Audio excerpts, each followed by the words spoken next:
you ready for this?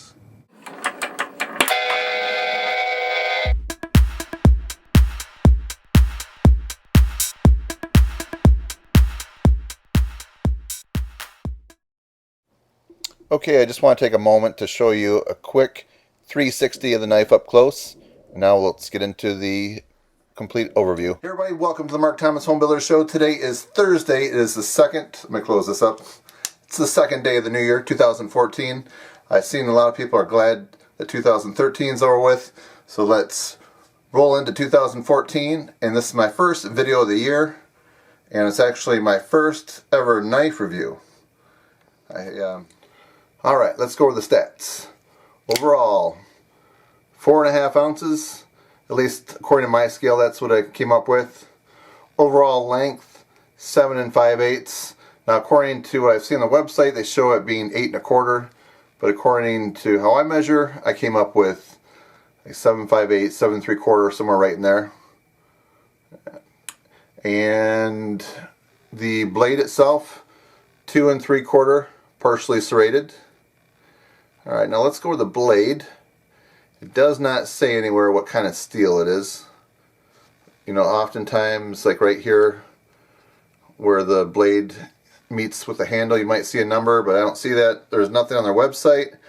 I'm guessing it to be probably like 440 stainless. It does have a nice swedge right here, nice sub tip.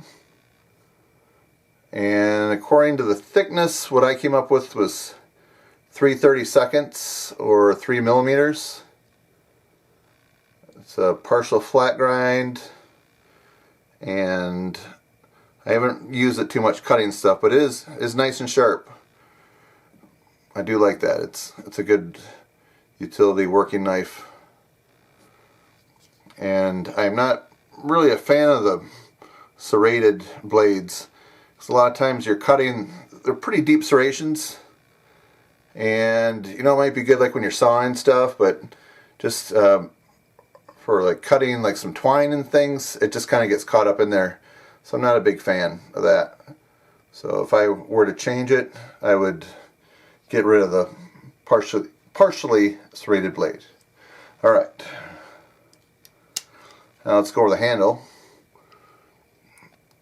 They don't say, you know, what type of material it is, but to me it looks like some type of composite, or I've seen a lot of people suggest that it might be a FRN, and FRN is not really known to be very grippy, and you know, that's great to not have it grippy on the pocket clip side, because then you can pull it out of your pocket without a lot of friction. But on this side, I'd like to see maybe just a little more grippiness to it, but I think they make up for it with, it's got a nice finger choil right here, and you can see it's got a little bit of a thumb ramp with some pretty good jimping up there, and on the lock liner down there you can see there's some traction on that too. So that's pretty cool, that when you're putting your knife into something that you got some good finger choil, and the jimping right there that just keeps your hand from, like, you know, sliding forward on it. Even if it is wet, it seems to fit the hand pretty well. You know, this is the main grip, but there's 3 grips. There's the reverse grip, and you can wrap your thumb around it pretty nice. And then the backwards right there. So all 3 grips, yeah, seems to work pretty well. I'm pretty happy with it. Alright, see what else can I say about the handle. Let me close it. Does have a lanyard hole, and I think, you know, that's a pretty nice feature to have. I've got the other knife here. I'm going to do another review pretty soon on that, and it's nice to have a lanyard on it. If you're, you know, especially if you're someone that's working on ladders and you have other people around you, it's nice. It's something, you know, sometimes you're reaching trying to cut something, and if it slips, you've got your lanyard right there that will keep it from falling and hitting somebody. So that's a nice safety feature to have. For EDC though, I probably wouldn't use it, but the lanyard hole doesn't hurt to have it in the way, so I think that's a nice feature. Okay, and now on to the pocket clip. It did come with a pocket clip on the other side, so it would be a tip-up carry standard. It came with a tip-down carry, so I put it to the other side to change it to a tip-up carry, which I think the tip-up carry is the preference that most people that have a EDC, they prefer tip-up carry. Now, one of my things I want to mention, you can see where the top of the pocket clip comes up.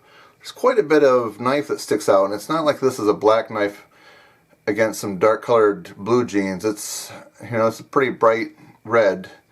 So if you're carrying this, there's a fair amount right here that you'll see that will stick up. So that's one thing I like to see Milwaukee change, is to go with a deeper pocket clip. And they do a wire style, and according to like their tape measure right here, they have a wire clip instead of metal like you see some have.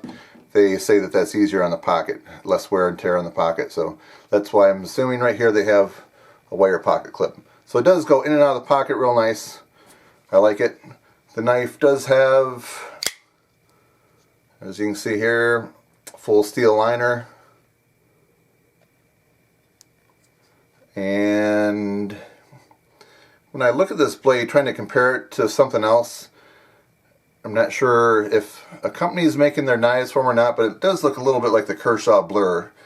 And that knife is probably about an inch overall longer than this one. But that's just my guess. Is if I had to compare it to the closest knife, that's what it looks like. Alright. Let's see. Did I say it has dual thumb studs? So you can use your left hand. Close it. Your right hand, you can do one-handed. Open and close. Does take some practice. Alright, so my final thoughts. How would I conclude this video? One thing I'd like to see, it'd be cool to have a flipper on it. The thumb studs do work pretty nice. It's broken in. My very first couple, probably 5 times using it, the thumb studs pretty hard to get to work. But now I've probably flipped this open a good 500 plus times. So it's nice and smooth now. So if you buy it right away, just keep working with it. It'll break in a little bit. The other thing I like to see is this, to not have the partially serrated. I'm not a fan of that. I like to see a clip point. That's my personal favorite. I mentioned the pocket clip, just have a deeper carry. It shouldn't be too big of a deal. Somehow they could retrofit that. And one of the things I test, just the side to side, it does seem to hold up pretty well. And the centering on it, yeah, it's kind of hard to really see. But I was happy with the way that it's centered. I mean, it's a $30 knife. So for 30 bucks, I think it's a great knife overall. Just nice fit and finish. And probably for the value, I'd probably give it a 9. Just like for a $30 knife, I'd give it a solid 9. I'd just like to see a few of those changes. So Milwaukee, if you ever happen to see this video, that's my takeaway on it. I'd say nice job. You've pioneered the way into the everyday carry that I haven't seen any other tool companies do yet. So that's very awesome. When I saw it, I was so excited. I bought this one, and then I bought their other one. This one, I'll do a review on it. This one's a drop point. So, hey, thanks for watching. If you have any comments, if you own this knife, if there's something I'm missing out, hey, please just let me know. I'd like to hear what you have to say, or some thumbs up. That'd be awesome. So, appreciate you watching. Thanks, and have a great day. Alright, be sure to check out my other review of the Milwaukee drop point. Thanks for watching.